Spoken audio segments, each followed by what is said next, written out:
Oh, Yo, what's your name? Is it Chasuk? um, just Chaz.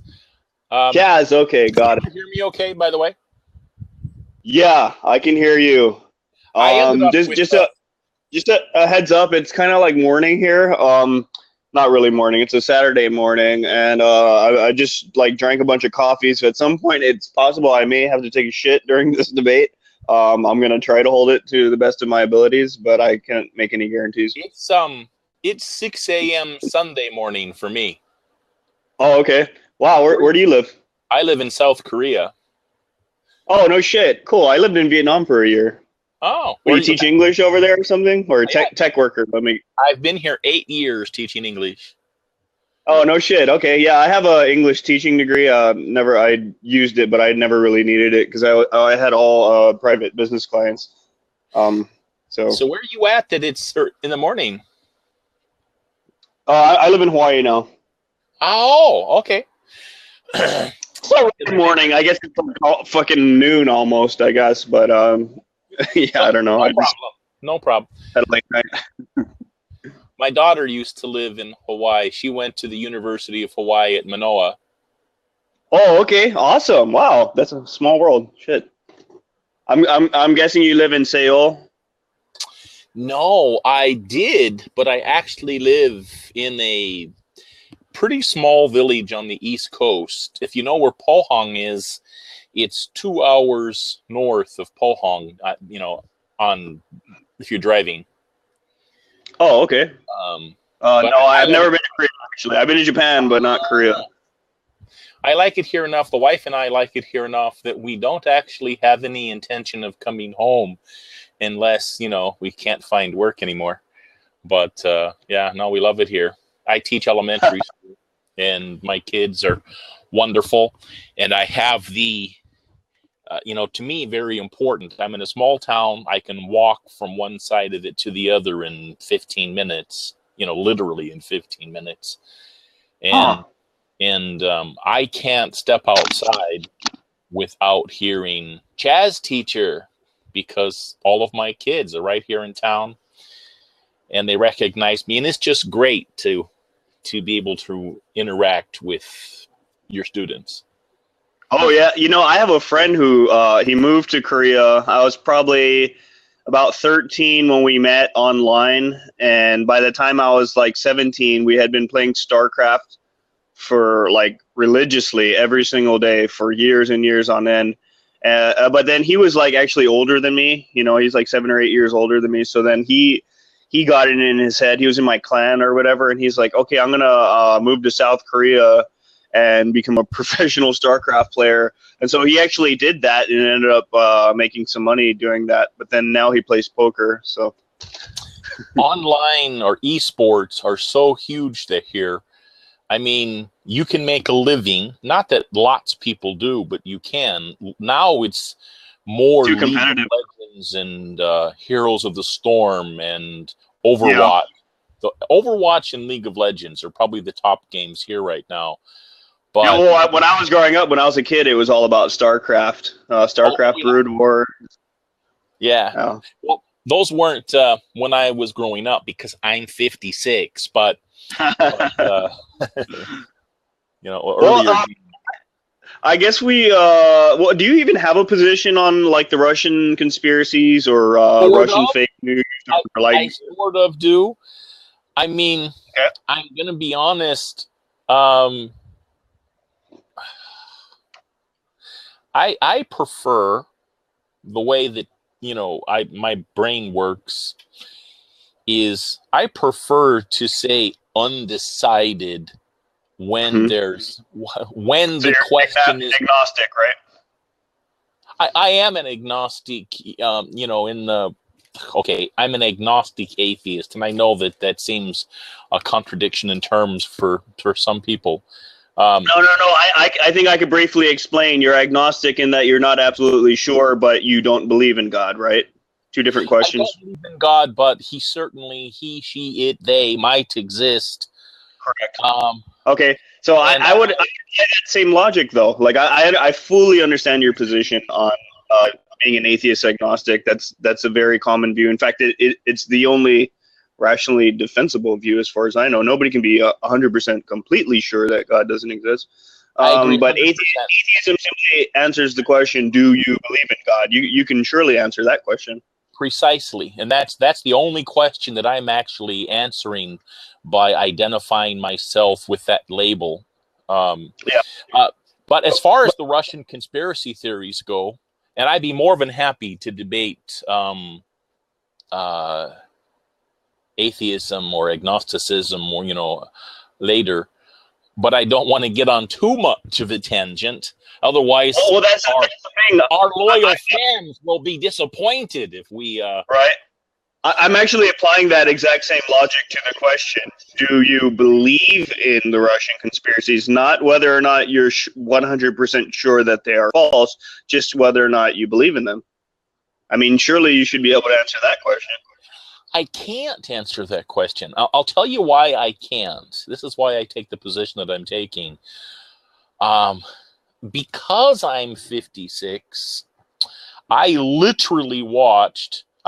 Lyndon Baines Johnson, I remember watching on television. I was born when, I guess it would have been Roosevelt was president. Was he the president immediately prior to JFK?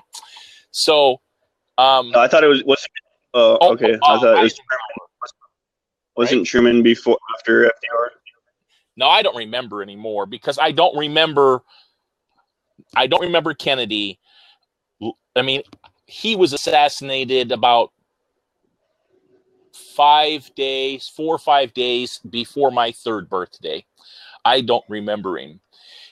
And the president before him, Kennedy had been elected, but this other previous dude was actually president for the first couple of months of my life. But I literally remember watching Lyndon Baines Johnson on television because Vietnam was still, it was in sort of its height when I was a little boy. So I watched with great horror and interest body bags carried off of planes pretty much 7 days a week on TV. If you were my age in the late 60s, you pretty much expected that you were going to go to Vietnam because it had been going on for all of the life that you remembered. It seemed like that's what you were going to do. And I watched Richard Nixon deny the secret bombing in Cambodia, right? And then I watched him lie about Watergate. So my whole political life, or all of my political awareness, involves primarily politicians denying things that later turned out to be true about 90% of the time. From the Banana Gate. That's a good starting point. That's a very good starting point.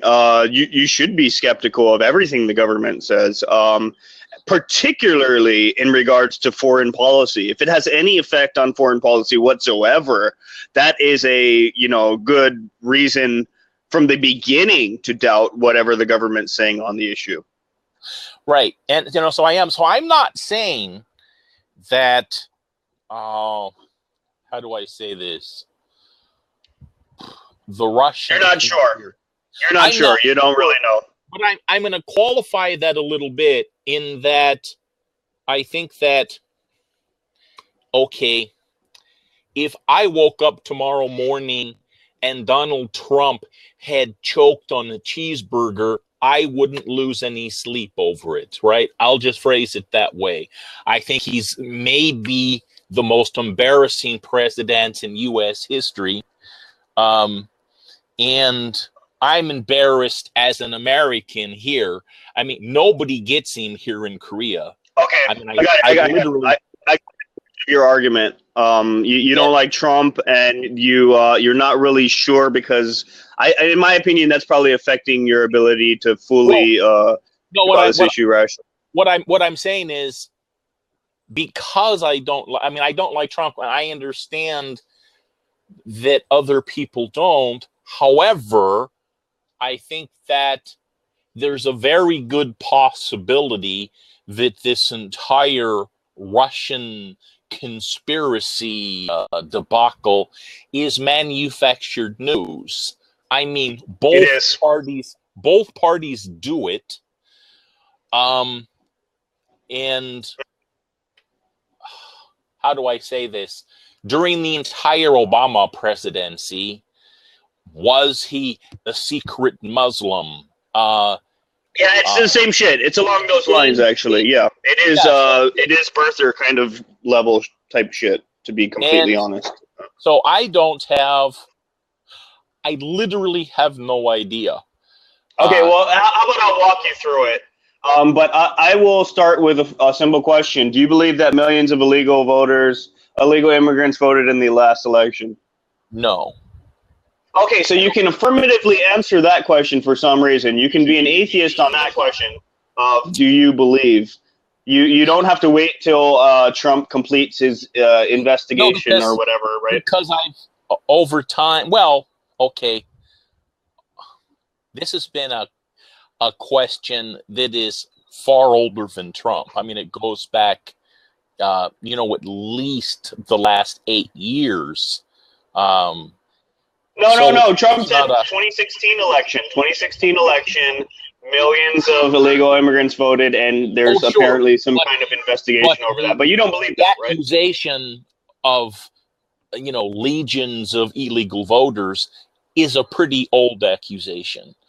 No, but he said this is pretty specific, though. 2016 election. I mean, there's been previous Russian conspiracy theories too, but I just want to highlight that difference where you are able to take a position on something that you've not actually seen any kind of evidence for, or not the investigation's not over, but you do not believe. I just want to clarify that fact. But for some reason, you're not taking that same position on Russian hacking. You're saying, "Oh wait, I don't really know. We need to wait for the investigation to be over." You're saying that. Are you asking me basically why are you able to be skeptical about? Yes. Well, because it's going to tie into a later point. So that's a fair I just want to clarify. And I'll be honest. I'm conflating things here. 2 or 3 years ago, it was already obvious to me. And, when I say obvious to me, it seemed true to me that most of the claims about illegal voting were bullshit. And possibly most of our foreign policy is also bullshit too. So I mean, we could say that, like, basically everything they've said about every war we've been involved in since Vietnam has been bullshit. So there's at least the same presumption against things that they have that affect foreign policy.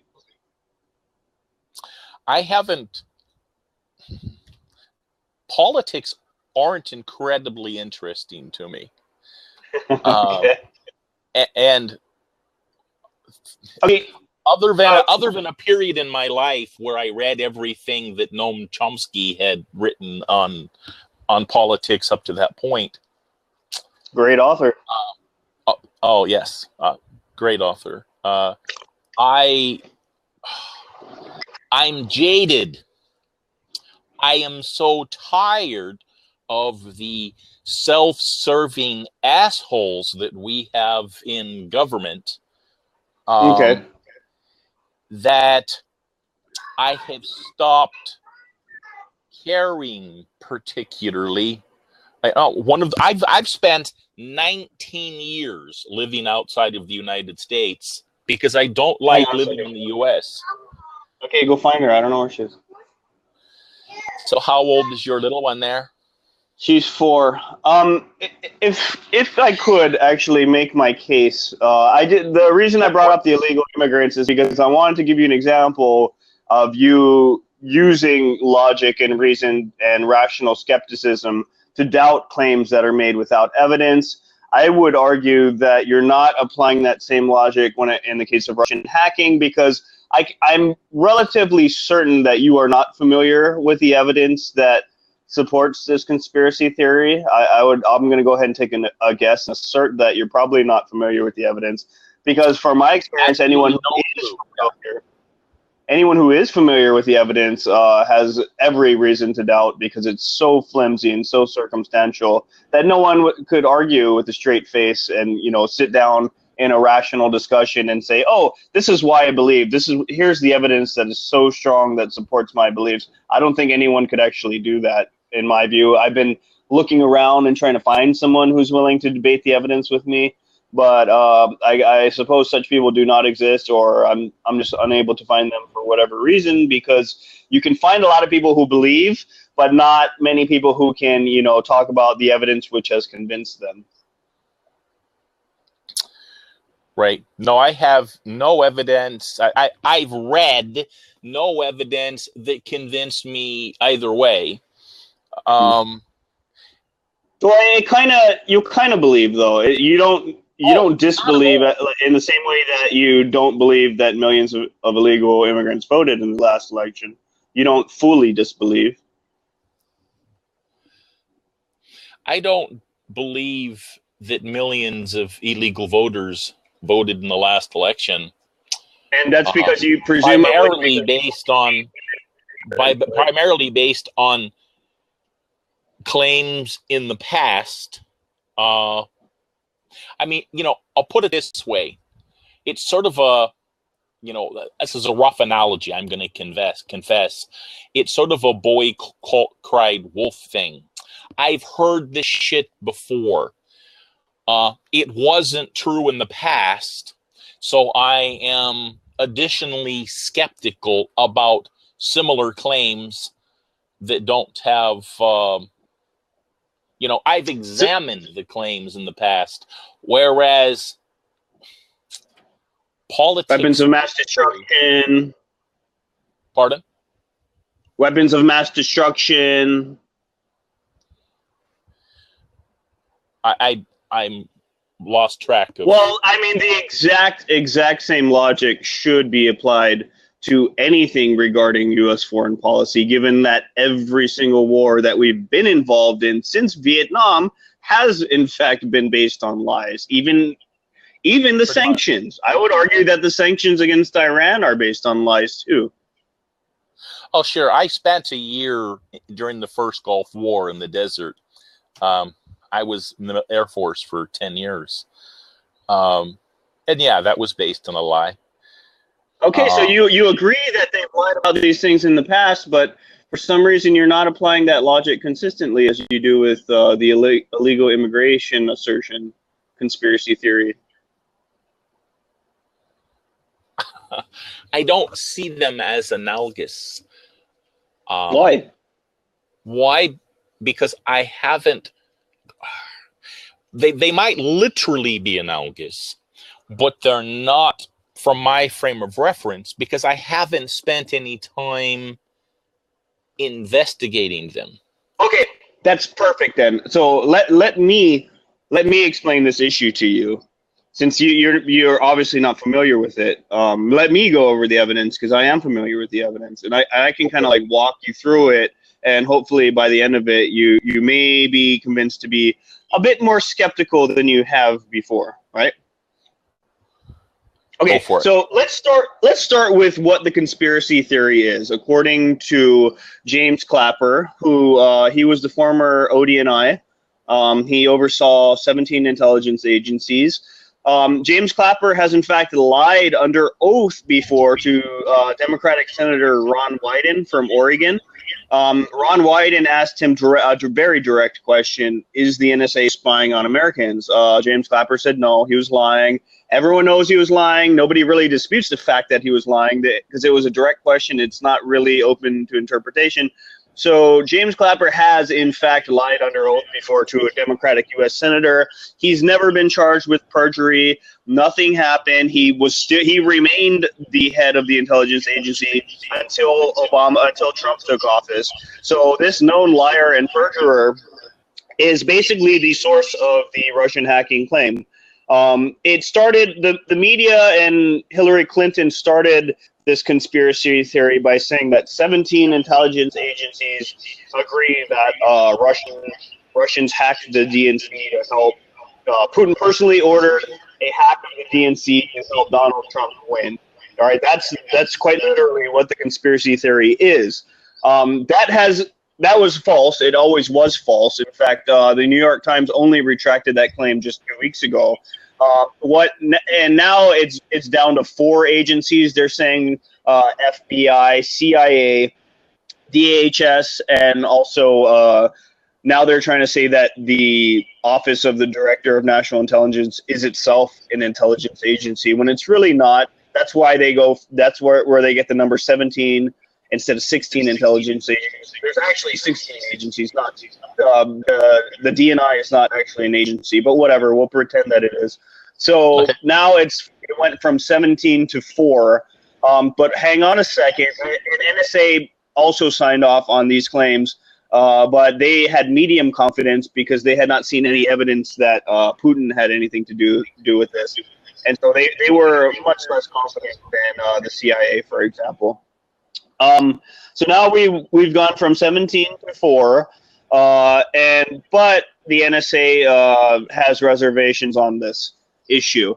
But the problem with that is it's not even the 4 agencies. It was a hand-selected team of analysts put together by perjurer and liar James Clapper to support this narrative. It actually wasn't those agencies that came to that conclusion. It was a hand-selected team.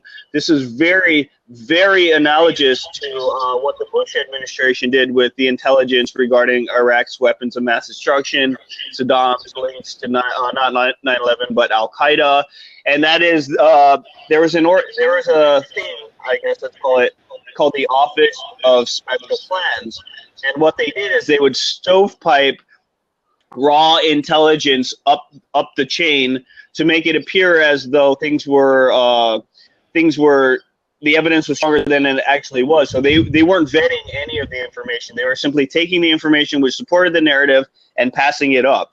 And in that way, the Bush administration was able to claim that, the intelligence community was somehow certain on this. But another unrelated point to that is that there was, in fact, unanimous consensus on Iraq's weapons of mass destruction. That consensus document is called a National Intelligence Estimate, and it quite literally is, by definition, a consensus of all the intelligence agencies.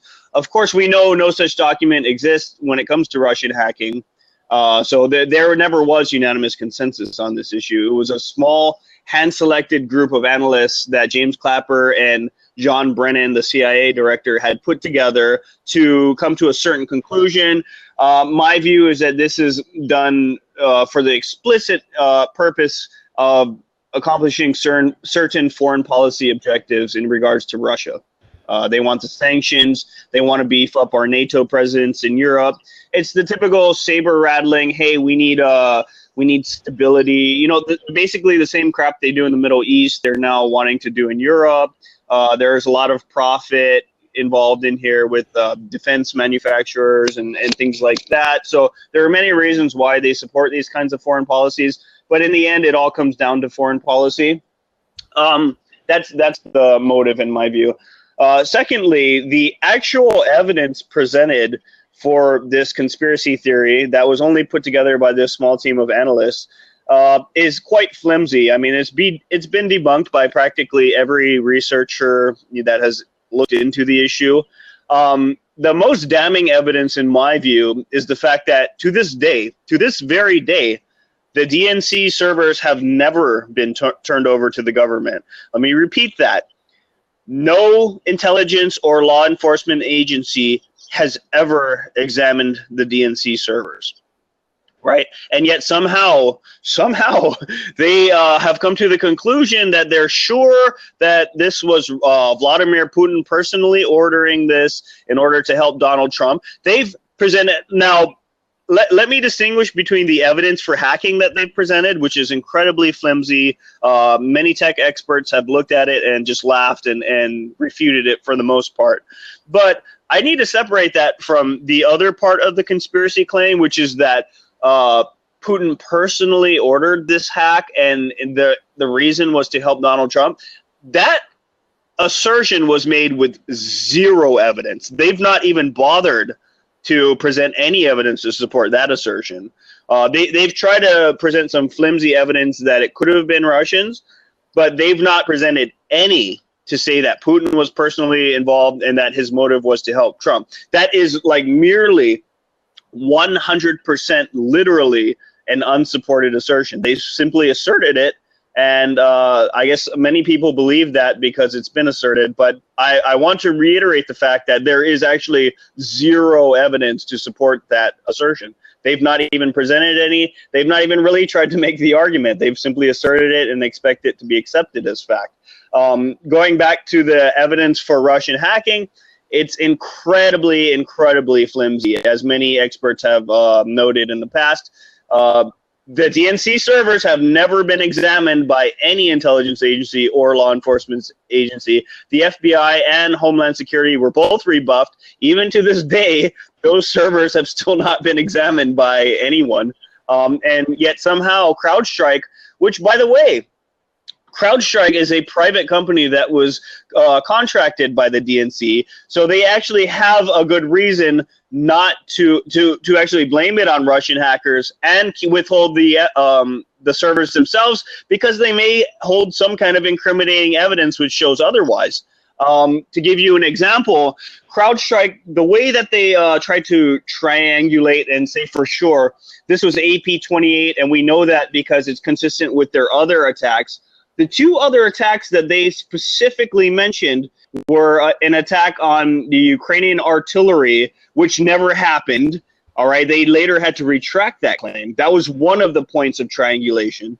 That never happened. Ukrainian artillery was never hacked, and they're using that attack to say this is how we know it's Russia, because it's consistent with that other attack, which never happened. And the other point that they used to triangulate was the attack on the German parliament, which later turned out not to be true. The German intelligence agencies looked into the issue, said, okay, we found no evidence that Russia hacked anything here related to our elections. We've asserted that, our politicians have asserted that, but we've certainly not found any evidence to indicate that Russia did anything like that.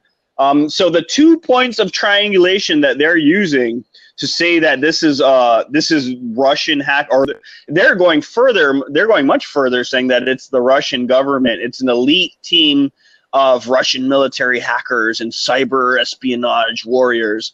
But they've simply not presented evidence, and the evidence that this private company has presented in the past to support other attacks and say that they're Russian, that's already been refuted. They've already had to retract the other 2 points, well, the 1 point of triangulation, and they've still not responded to the fact that German intelligence has specifically refuted their claim that Russian hackers hacked into the election of Germany. So their 2 points of triangulation are wrong off the bat, and those are the 2 points that they specifically named and mentioned as their evidence that they're sure that this is Russia, because it's based on those other 2 points which have been debunked. So there is at least, a lot of reason to doubt and be skeptical of these conspiracy theories, because they're being presented essentially without evidence or incredibly flimsy evidence. And I would argue that there is more reason to doubt than not to doubt. There's greater than 50% reason to doubt than there is not to doubt. My primary reason for doubting would be that the U.S., for right or wrong, still keeps the world afloat in many ways. And who the heck would want Donald Trump as president on purpose? It's not even in the Russians' best interest to have an asshole as president of the United States. Well, we can talk about Trump in another debate, but I want to focus specifically to me, To me, it makes more sense for the Russians to have wanted Hillary to be president. To me, that would be more logical. So I'll give you a counter to my own point. Like I accept evidence that contradicts my view. The thing is, I just weigh up the totality of evidence. So I will accept the fact that it's entirely plausible that Russia would have preferred Trump. That seems plausible to me, given that 1 week before the election, Hillary Clinton stated that her number one priority as president was regime change in Syria. She said that 1 week before the election. So it seems like if that was her number one priority as president, Russia may have been alarmed by that. It would be like if Russia said, our number one priority is regime change in Iraq. We want to overthrow their government and put a friendly pro-Russian government in there. I think a lot of people would be alarmed by that. They would assume that Russia and America are about to go to war, given that we are allies with Iraq, just as Russia is allies with Syria. I was a Bernie Sanders supporter. I didn't want to see either one of them as president of the U.S. But I would have settled for Hillary. For Hillary, okay. Even after, because it's funny to me, the entire Russian conspiracy is based on the fact that the DNC league showed that she cheated Bernie out of the nomination. But for some reason, we're just supposed to ignore that and concentrate on Russia for unexplained reasons, not the content of the emails that caused the controversy in the first place. Oh, I don't like Hillary at all. I haven't trusted her well for most of her political career. But so what would you say about what I've said about the evidence so far? Like, what has you still thinking? Assuming that everything that you've presented is accurate, and I have no reason to assume that it's not, then I am slightly more convinced, right, that the Russian conspiracies are mostly fake news than I was before this dialogue began. Okay.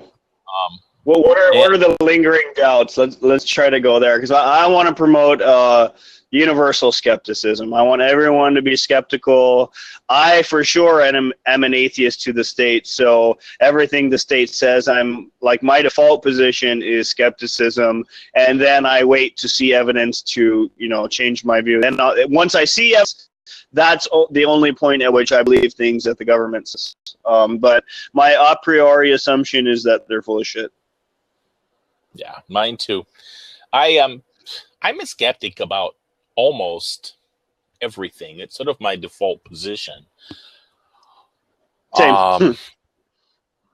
But for me, the important answers, and this is trivializing a little bit, are I'll say that a given claim is more likely true than not. I'll say that it's more likely false than not, and that I have no fucking idea.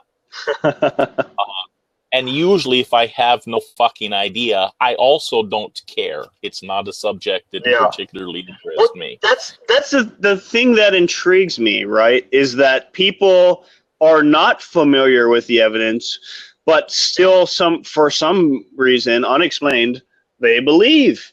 Even I would take you, for example. You immediately were skeptical of the illegal immigrants claim. I was too. That's a rational position. Why the fuck would anybody believe in that if they weren't given evidence?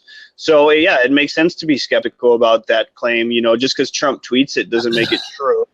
But you also haven't seen evidence for Russian conspiracy theories. You're clearly not familiar with the evidence, and yet for whatever reason, you still kind of believe in it. Self-confessed, my animosity towards Trump, which is considerable, definitely colors. I would be thrilled, and be honest, I would be thrilled if the Russian conspiracies turned out to be false, or excuse me, turned out to be true. I would laugh at that. I mean, that would be the funniest fucking thing that's ever happened this year. I agree. If this is totally an aside, but I would own that. I would own that completely. I would say, yep, I was completely wrong about this issue. However, it was still rational because I was given no fucking evidence whatsoever. And then from out of nowhere, the evidence pops up. A totally rational position. I hoped when Obama, retired as POTUS, when Trump became elected, there was this big part of me that wanted him to say, guess what? I really am a Muslim. I would have laughed my ass off. Not that I would have given a shit, but I would have laughed my ass off. Yeah, I mean, it's certainly possible. I can't say 100% certainty that these conspiracy theories aren't true. It's just that why the fuck would I believe in a conspiracy theory that lacks evidence? I don't believe in anything that lacks evidence. Have you read about the conspiracy theory, and it's actually seriously posited that Obama's been to Mars in the past? I don't entertain such nonsense. Oh, I know. It's just hysterical to read the defense of it. So, yes, I would be thrilled if anything was true that got Trump out of office. I think, you know what? I think that's what's behind all these conspiracy theories, to be completely honest. Behind it. That's what, whether they're true or false, the reason that they're I don't think people care. Exactly. I don't want anything that's not true to get him out of office. Really don't. That's sort of a slippery slope. Yes, I'm invoking a slippery slope argument there. But I would want it to be true before it negatively impacted his tenure as president. But so part of me hopes that it is true. But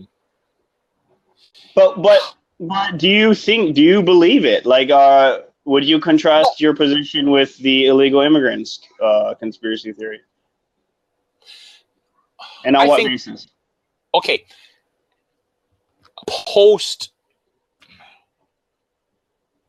your revelations, which I'm going to accept as I'll say any claim that you're not sure about, I will give references for that. No, that's okay. I'm going to accept them not only for the purposes of this debate, but because my common sense tells me that they're true. I'll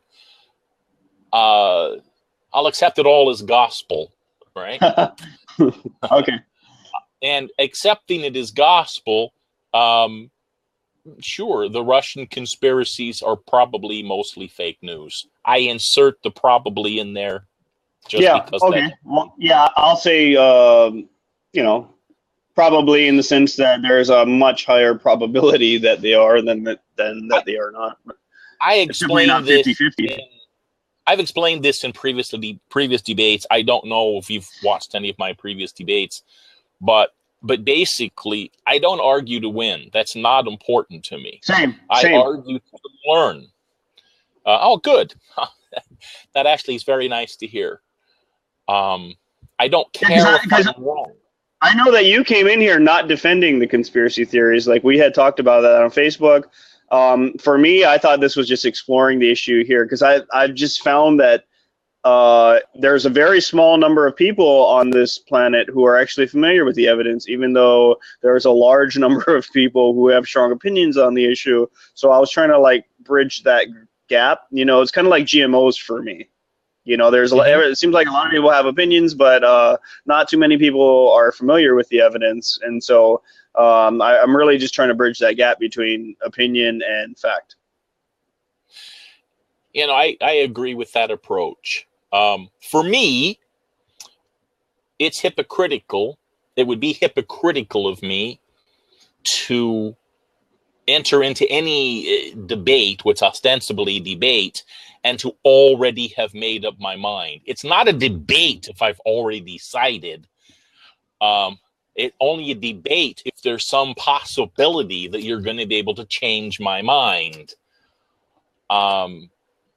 So keeping that in mind, I never go into an argument, even if I'm, to be honest, even if I am 100% sure, because you know what? I've been 100% sure about a lot of things in life, and I was wrong. Same. I voted for Obama in 2008, but I wouldn't say I was 100% sure, but I gave him the benefit of the doubt, thinking, hey, he's clearly and obviously better than McCain. And so I gave him the benefit of the doubt. Next thing you know, we're fucking bombing Libya, as one might expect. I was disappointed in his presidency. Is it plural when you serve 2 terms? I don't know. But I think he still maybe was preferable to the alternative. Although I like John McCain. I do like John McCain. And, one of my major dissatisfactions with Trump is some of the asshole-ish things that he said about McCain. Can we debate Trump after this? Is that possible? Sure. Or are you going to be busy? Okay, let's talk about Trump after this. I have an obligation to debate Joe Fowler immediately after this. Okay, sorry about that. I just wanted to read something real quick since we only got 3.5 minutes left.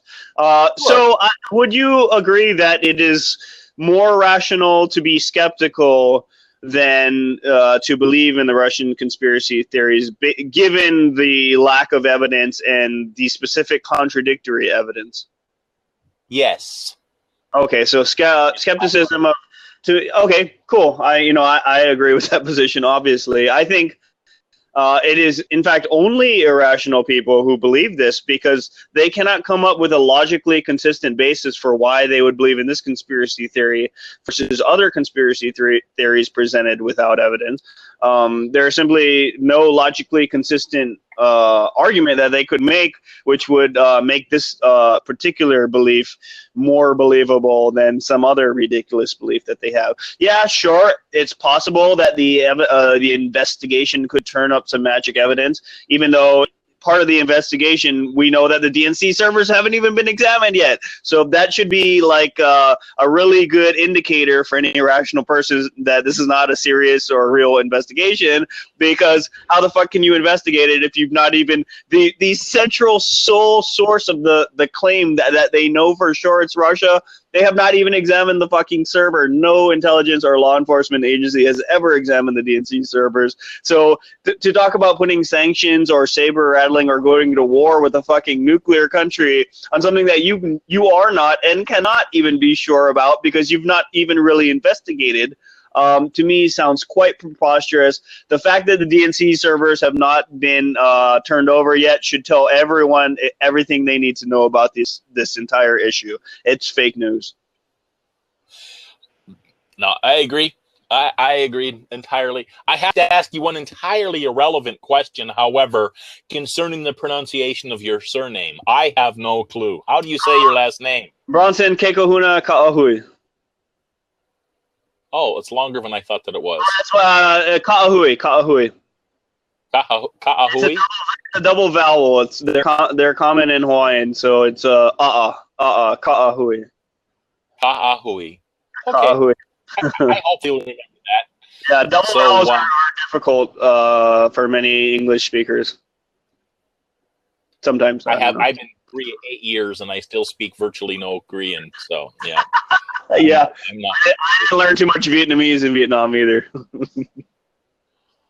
I'm trying. I take lessons once a week.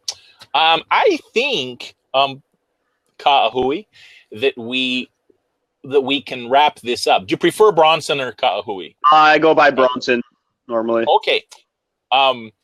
We only have, about 45 seconds left. I've already conceded. But it's been a pleasure. Win or lose, we were just basically discussing this in a way that For me, it wasn't like two sides pro con. I don't know why that is the format. I wish there was some other format that was like call out discussion, with other person. I do too. But it's been a pleasure. It really has. Thank you very much. And I'll talk to you another time, and possibly about Donald Trump. Aloha, mahalo, brother.